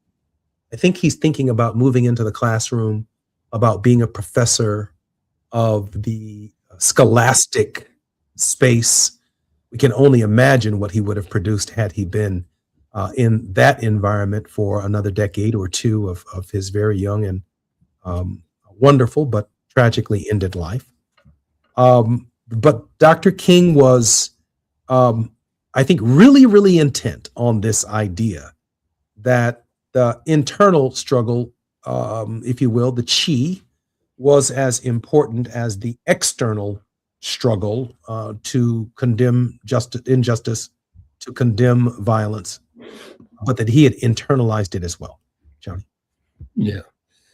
So he goes back to what we were saying earlier, that I think each one of us have that challenge. Each one of us can be and rise to the occasion of, what you call that great spirit. That great spirit is a spark in each and every one of us that only perhaps lies dormant until some crises or some major event ignites it. And part of that ignition is our own reflection, our own personal commitment, Jesse. And so, I continue to say that we each have a responsibility. We each have an obligation. It's nice to reflect on the examples that are Martin Luther King and Nelson Mandela, Mohandas K. Gandhi, Rigoberta Menchú of Guatemala, who was a Nobel Peace Prize winner, the first indigenous winner of a Nobel Peace Prize of indigenous people. I was just with her a couple of days ago in Mexico, in Mérida, Mexico. You look at these, giants of personality and commitment and wonder, how do they arise to the occasion? And Jesse, each one of us has that opportunity and even that responsibility in our own way. And I think that we have to be aware of that. We can't look to someone else without looking into ourselves first. It's clear to me that the authenticity is synthesis between the is and the ought, the who I is, and who I ought to be, right? Yeah. It's a real struggle to bridge the two. Dr. King was Hegelian. He believed that the truth could neither be found in the thesis of one's life nor the antithesis of one's life, but in the emergent synthesis which reconciled the two. That's now, right. That means you take a little bit of this and a little bit of that. That's the way some people interpret the Hegelian synthesis. But again, the truth is found neither in the thesis nor the antithesis, but in the emergent synthesis which reconciles the two, which means within the thesis, there is a problem. Mm-hmm. Within the antithesis, there is a problem. And the truth, the acknowledgement that there is something in the middle that forms a new thesis, and even the new thesis itself is incomplete. It's just a matter of time before that experiment creates an antithesis and or an improvement to synthesis, a new synthesis, and this evolutionary process continues. Yeah. I'm sorry, Johnny. No, I'm sorry. Please finish your thought. So I'm thinking that King is trying to wrestle with the things that he's saying, the scholastic nature of the nonviolent tradition, with the practical application of rejecting aspects of the system that can create a Donald Trump or just a greedy, legion is what I've been calling, many personalities, many spirits, all wrapped up and presented as one person. Mm-hmm. He's challenging everything that is American value, whether you like it or not. The man is president of the United States. And at any given moment, the president of the United States is the sum of who we are. That person just is. Mm-hmm. And the most painful part for Americans, I'm thinking in this hour, is we are looking at ourselves. We are looking at exactly how we raise our children. We are letting them learn and read anything. They can watch anything. They can get everything they want for themselves. That is as much an American value as anything we've seen. And we have never said, Johnny, one time that there's something wrong with it. Yeah. So Jesse, this Hegelian king, and he was as you say, the quintessential Hegelian, the thesis, the antithesis, and then the synthesis. The beauty of that is the work that it must take to arrive at the synthesis. King admonished us that we must study, we must work at this idea of nonviolence. It doesn't just happen. It is an experience that we ourselves engage in real time, as well as over time. And so, there's real work to do here. And that's the commitment that people like King and the others we've mentioned did that we seem perhaps, Jesse, to no longer do today. We want everything delivered to us on a silver platter, or perhaps delivered to us now. We need to use another term. We want AI to do all of our thinking for us, right? We want social media to tell us how we ought to behave. In fact, we want technology to babysit our children, to raise our children. And so where have we come to, in this day, in this time? And how do we recapture the creative drive and energy that created such people as King and Mandela and so many others? We do that by personal commitment, and not so much individually thinking about ourselves, but thinking about the humanity and dignity of all others. I've never had to give much reflection to this until I went to prison.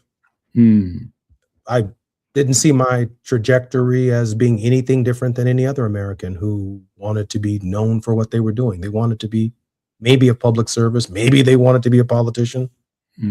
But if there is a trajectory change in my life, it's that moment, right? I mean, it's that time that I'm forced in the middle of my life to think about my life and to think of how I want the story to end. And so incarceration can be a turning point. There's no doubt about that. But then there are the Amish who live a certain way.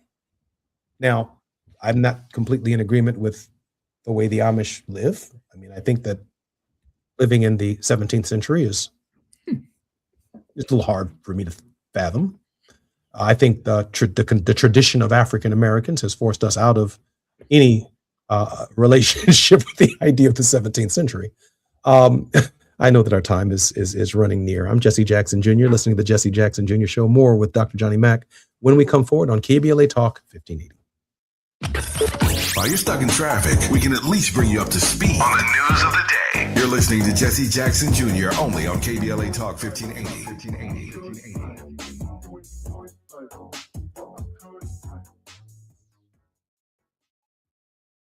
Still battling a thirsty lawn that guzzles water and drains your wallet? Let LADWP turn that patch of grass into a gorgeous drought-smart garden for free. We're talking a full California-friendly landscape makeover designed and installed by pros at no cost to you. That's right, LADWP does the work, you get the upgrade. Ready to transform your yard and save big? Visit LADWP.com/leap.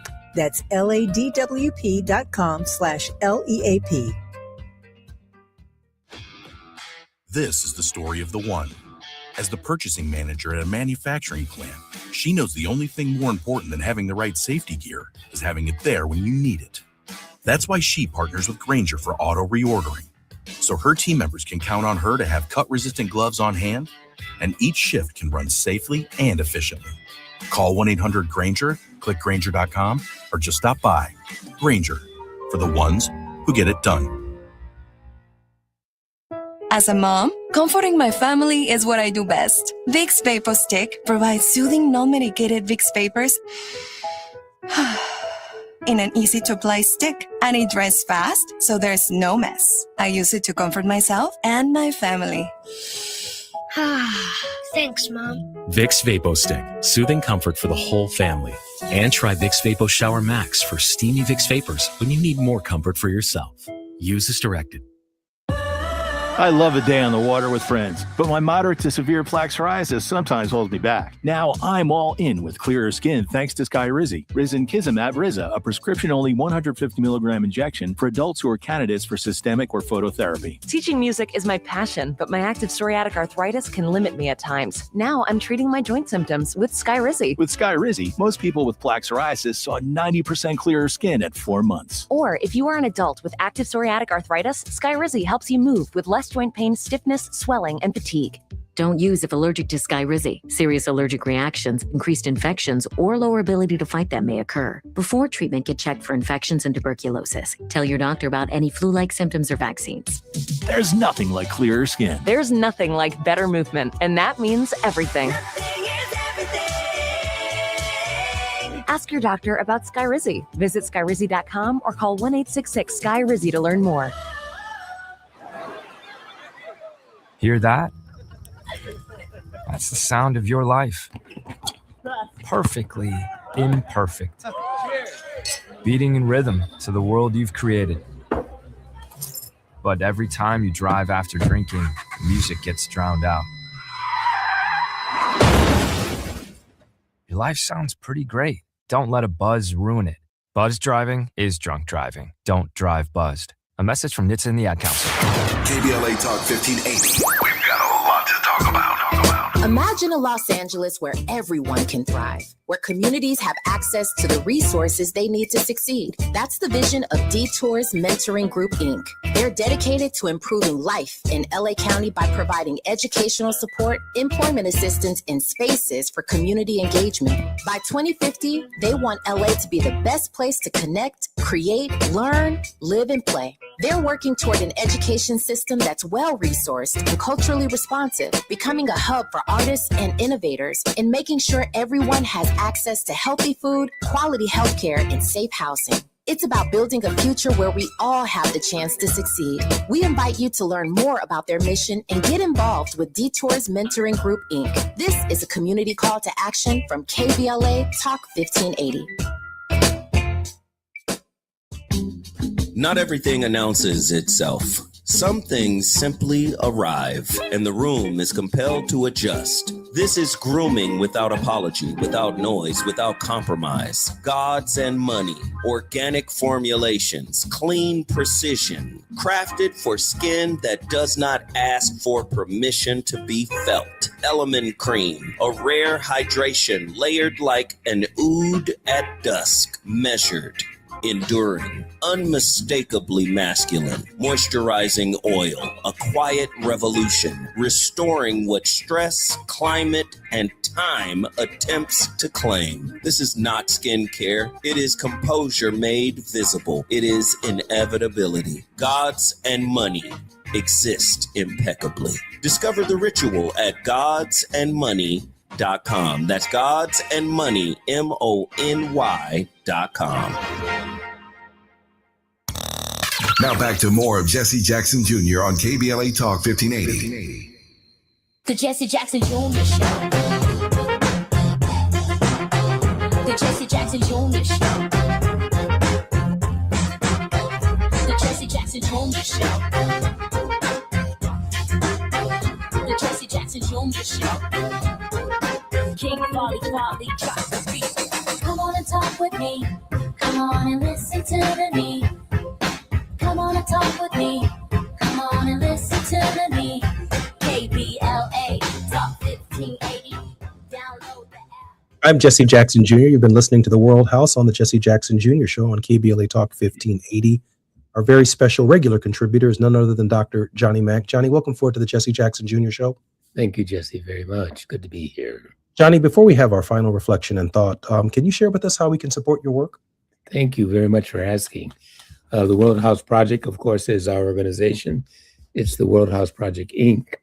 Our website is The World House Project. That is THE World, WRLD project.org.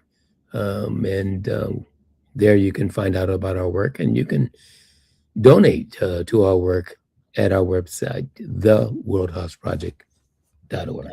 We look forward to being supportive of your work. It's nothing short of outstanding. Johnny, I want to make two observations. Christianity is divided largely in the world into two major sects, the sect of Catholicism and the sect of Protestants. The Protestant movement. We broke away from the Catholic tradition, both Christian traditions, but the Protestant movement, where Dr. King found himself, the Protestant movement, right? Martin Luther posting his 95 Theses on the church at Wittenberg in the 1500s, I believe it was. I'm reflective of, in the Catholic Church, there is this symbol on the cross in just about every church that you go, this perfectly ideal 195-pound, 6'1", 6'2" Jesus of Nazareth hanging from the cross.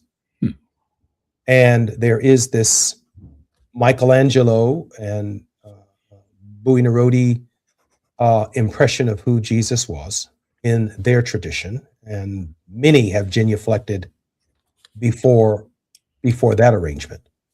But in the Protestant tradition, Jesus is not on the cross. If there's a cross in the church at all, because we celebrate the resurrection far more than we celebrate the idea that Jesus died on the cross. We celebrate in our tradition that he got up and kept it moving and came back from the dead, that he defied the odds, that hope is alive, that hope is possible, and that we can keep it moving, and we can be born again, not necessarily of the flesh, Nicodemus, but of the spirit. We can come on back, and that God keeps giving us chances, right? And I'm thinking in this moment that the transformation of the human spirit, is obviously deeply personal work. And in some cases, it requires community to help someone transform themselves into this revolution of values, which is a wonderful term in the Beyond Vietnam speech that Dr. King delivered in 1967, a revolution of values. But we have to juxtapose that revolution of values against a monk who has the power to set himself on fire, and then the interpretation of Han, who says this wasn't suicidality. This isn't crazy. This was the supreme act of love of our people to study war no more. And that if we have to do this to get your attention, then we are engaged in the deepest faith that we can engage in. This revolution of values has to be very much in line with Dr. King's final thinking on the sum of it all, the sine qua bonon of it all, that in the final analysis, it's love, that it's forgiveness, that love can conquer hate, that people of goodwill can overcome evil, but that the transformation of our spirits, if you want to make the world a better place, take a look at yourself and make change. Michael Jackson might argue. Johnny, we have about 3 minutes left in the show. It's all yours. Well, Jesse, that's there's a lot to unpack there. Yes, King's revolution of values, as we've discussed before on this show, are very simple ideas. They are essentially human dignity, human liberty, and as you say, community. We find our dignity and liberty in community. And we often miss that point. That individualism, my personal pulling myself up by my bootstraps, neoliberalism tends to overshadow that we're all in this together, as King said. We'll either live in a world house as brothers and sisters, or we'll perish as fools. And so those values that you mentioned, Jesse, love and forgiveness. A third I would add to that, and I'm sure you would agree, is ultimately reconciliation.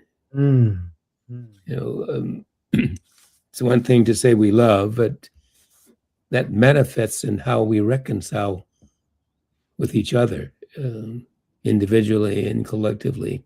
Reconcile within ourselves, with ourselves, as we struggle with our own individual humanity, but how we reconcile in community and build the kind of world that we want to live in, this world house. And I think, Jesse, that's the hope.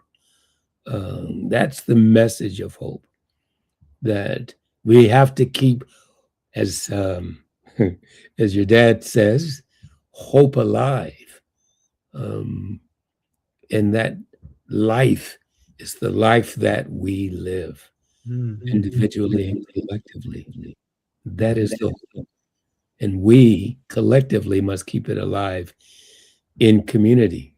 And so I hope that this revolution of values that King talked about will live in peace. Johnny, we're so grateful for your contribution, not only to the show, but to the country and to the world. Reconciliation, that's the hard work. Yeah. We can all say that we love, we can all say that we forgive, but going that extra mile to turn an enemy into a frenemy, or to, as Dr. King said in that speech, the most difficult part of this task is to see the world and to see the world from another person's point of view, and to understand that point of view. You can't even approach the Hegelian synthesis of brotherhood and sisterhood in the world unless you can first see the good in just about any part of human creation. You've been listening to the Jesse Jackson Jr. Show and the World House with none other than Dr. Johnny Mack. Looking forward to tomorrow when we're on Fat Meat Fridays with the creator of our show, Gina Towns. I'm Jesse Jackson Jr. More on KBLA Talk 1580 when we come forward. KBLA 1580 Santa Monica.